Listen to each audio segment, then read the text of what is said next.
Bonjour à tous. Voilà, avant de commencer, comme à l'habitude, j'aimerais que nous puissions remettre ces moments dans les mains du Seigneur. Père, merci encore pour cette occasion d'être ensemble. Merci Seigneur pour tous ceux qui sont là, qui nous écoutent.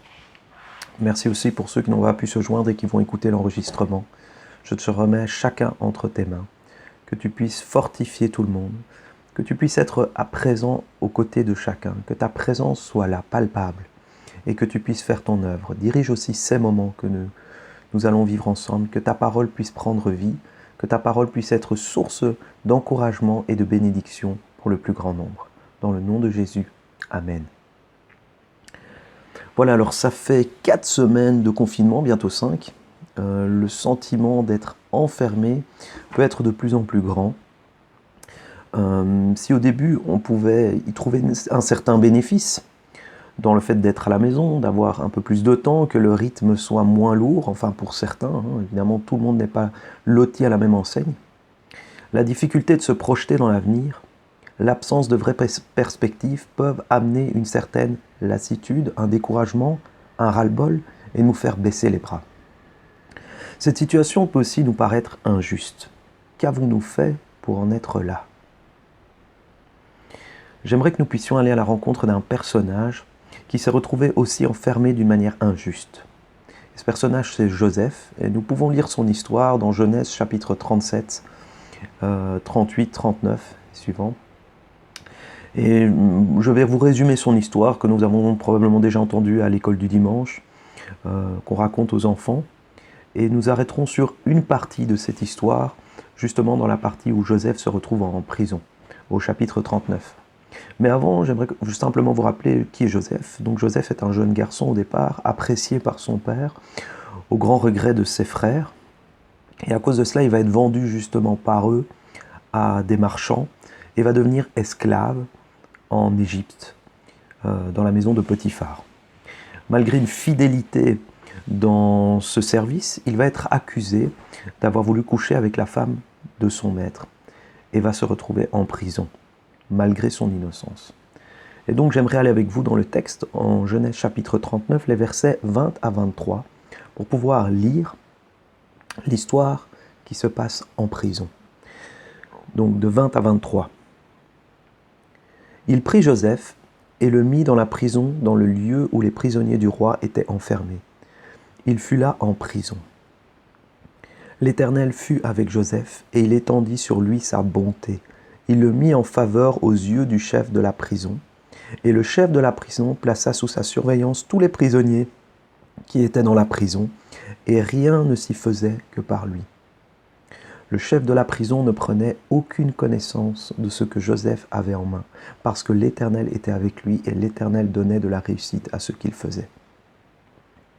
Voilà, nous arrêterons là pour la lecture. On continuera juste après pour voir la suite. Mais là, j'aimerais qu'on puisse s'arrêter sur ce moment en prison. Joseph est mis en prison de manière injuste, mais Dieu est avec lui. Nous lisons au verset 21, « L'Éternel fut avec Joseph, et il étendit sur lui sa bonté. » Étonnant, n'est-ce pas ? Dieu étendit sur lui sa bonté.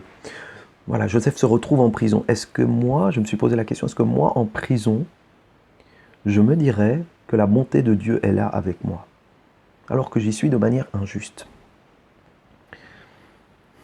Est-ce que j'associe la bonté de Dieu à un bien-être, à une bénédiction continue ? Quelle est au final ma perception de la bonté de Dieu ? Est-elle influencée par mon contexte, par ma situation de vie ? Parce que si justement, comme Joseph, cette situation change ou se détériore, est-ce que cela remet en question la bonté de Dieu ? Parce que nous voyons dans ce contexte qu'un Joseph, d'abord était dans un puits, vendu par ses frères comme esclave, là en prison, alors qu'il n'a rien fait. On pourrait se dire, mais où est la bonté de Dieu dans tout cela ? Mais pourtant, Dieu dira que sa bonté était avec lui dans cette prison et dans tout ce que Joseph a vécu. Donc nous comprenons que mon contexte, qu'il soit juste ou injuste, ne change rien à la bonté de Dieu. Dieu reste fidèle même quand le contexte semble défavorable, car il connaît le chemin et la finalité. Dieu sait ce qu'il veut faire de nos vies. Alors, dans ce contexte, qu'est-ce que Dieu attend de moi ? Nous voyons au verset 22, que le chef de la prison va confier une responsabilité à Joseph et que Joseph va être fidèle à la tâche encore une fois. Dans une prison, c'est-à-dire dans un lieu où personne ne le voit. Nous verrions au verset 23 que le chef ne prit pas connaissance de ce que Joseph avait en main, c'est-à-dire il ne devait pas rendre des comptes au chef. Donc, en gros, il n'était pas observé. Joseph était dans le secret, dans cette prison. Personne ne le voyait, si ce n'est les gens qui étaient là autour de lui. Et là, il était fidèle dans les responsabilités qui lui avaient été confiées. Donc le premier point que j'aimerais aborder, c'est cette fidélité. Dans l'évangile de Matthieu au chapitre 25, à verset 21, il est dit, son maître lui dit, c'est bien, bon et fidèle serviteur, tu as été fidèle en peu de choses. Je te confierai beaucoup, entre dans la joie de ton maître. Quand je suis dans l'ombre, comme en ce moment, qu'en est-il de ma fidélité? Premièrement, dans mes responsabilités, les tâches qui me sont confiées. Le travail, ma santé, mon quotidien, le soutien des proches, mes enfants, mes études. Suis-je fidèle à la tâche quand personne ne me voit? Et si j'ai du temps, dans ma formation, dans mon développement personnel, dans le développement de mes compétences et de mes dons? Car le texte que nous venons de lire dans Matthieu 25 est la conclusion de la parabole des talents, où le maître vient demander des comptes à ses serviteurs et voir est-ce qu'ils ont fait fructifier leurs talents. Dans cette période de confinement, est-ce que c'est un temps où je confine mon talent et mon don et qui je suis? Ou est-ce un temps où je profite pour multiplier, déployer, développer le talent et le don que je suis? Premier aspect, donc, être fidèle dans nos responsabilités et dans le fait de me développer moi en premier. Deuxième aspect, fidélité aussi dans le temps avec le Seigneur. Nous allons lire la suite du texte dans Genèse 40, les versets 1 à 8. Après ces choses, il arriva que l'échanson et le panetier du roi d'Égypte offensèrent leur maître, le roi d'Égypte. Pharaon fut irrité contre ces deux officiers, le chef des échansons et le chef des panetiers. Et il les fit mettre dans la maison du chef des gardes, dans la prison, dans le lieu où Joseph était enfermé. Le chef des gardes les plaça sous la surveillance de Joseph, qui faisait le service auprès d'eux. Et ils passèrent un certain temps en prison. Pendant une même nuit, l'échanson et le panetier du roi, qui étaient enfermés dans la prison, eurent tous les deux un songe, chacun le sien, pouvant recevoir une explication distincte. Joseph, étant venu le matin vers eux, les regarda, et voici, ils étaient tristes. Alors il questionna les officiers de Pharaon qui étaient avec lui dans la prison de son maître, et il leur dit, « Pourquoi avez-vous mauvais visage aujourd'hui ?» Ils lui répondirent, « Nous avons eu un songe, et il n'y a personne pour l'expliquer. » Joseph leur dit, « N'est-ce pas à Dieu qu'appartiennent les explications? Racontez-moi donc votre songe. » Joseph ne se contente pas d'être fidèle dans ses responsabilités. D'ailleurs, il y a encore deux personnes qui s'ajoutent, dont il va devoir s'occuper. Il va au-delà. Au verset 8, dernier verset que nous avons lu, il continue d'être en relation avec Dieu. Il est à l'écoute de Dieu malgré sa situation. Dieu reste présent dans cette situation qui semble de nouveau injuste. Deuxième aspect que nous voyons au verset 8, c'est qu'il demande à ses serviteurs de raconter ce qui leur est arrivé, de raconter ce qui se passe. Joseph met sa relation avec Dieu au service des autres en écoutant leurs problèmes, mais aussi en cherchant une solution avec Dieu pour eux. Et donc je nous pose la question, si j'ai du temps pour voir la bonté de Dieu, si j'ai du temps pour prier, j'ai du temps pour louer, est-ce que je prends aussi du temps pour consulter Dieu, pour l'invoquer afin qu'il se révèle à moi? Suis-je fidèle aussi dans ce qu'il me met à cœur, pour moi, mais aussi pour les autres? Plus particulièrement, est-ce que, comme Joseph, nous réservons du temps au-delà des exigences quotidiennes pour nous soucier de ce que vit celui qui est à côté de moi? Premièrement, sous mon toit. Si j'ai la bénédiction de ne pas vivre seul, que ce soit en couple, en famille, en colocation, peu importe comment, est-ce que je me soucie de celui qui est juste à côté de moi, celui que je vois peut-être 24 heures sur 24, ou du moins plus régulièrement que les autres?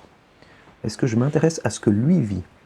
On a l'impression parfois de vivre la même chose, mais nous sommes différents et nous n'appréhendons pas les mêmes réalités de vie de la même manière. Et donc il est intéressant de pouvoir se tourner vers l'autre et dire « raconte-moi ce que tu vis ».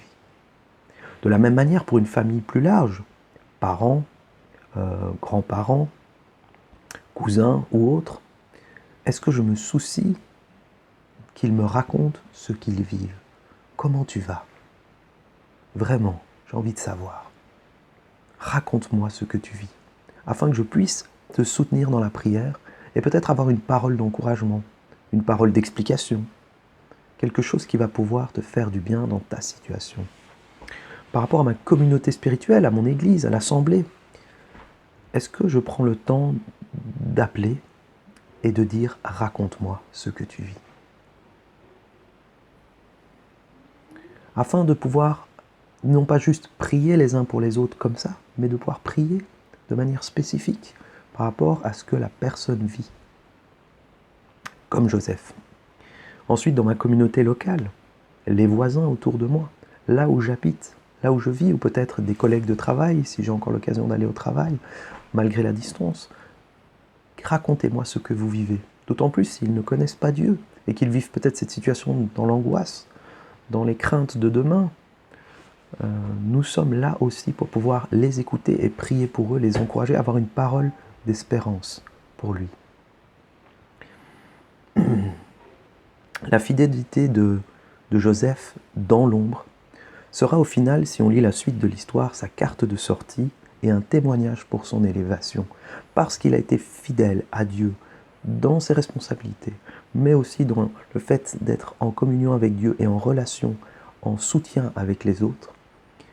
Cela va avoir un impact pour sa sortie de prison et pour son élévation. Dans 1 Corinthiens au chapitre 4, les versets 1 à 4, nous pouvons lire « Ainsi qu'on nous regarde comme des serviteurs de Christ et des dispensateurs des mystères de Dieu.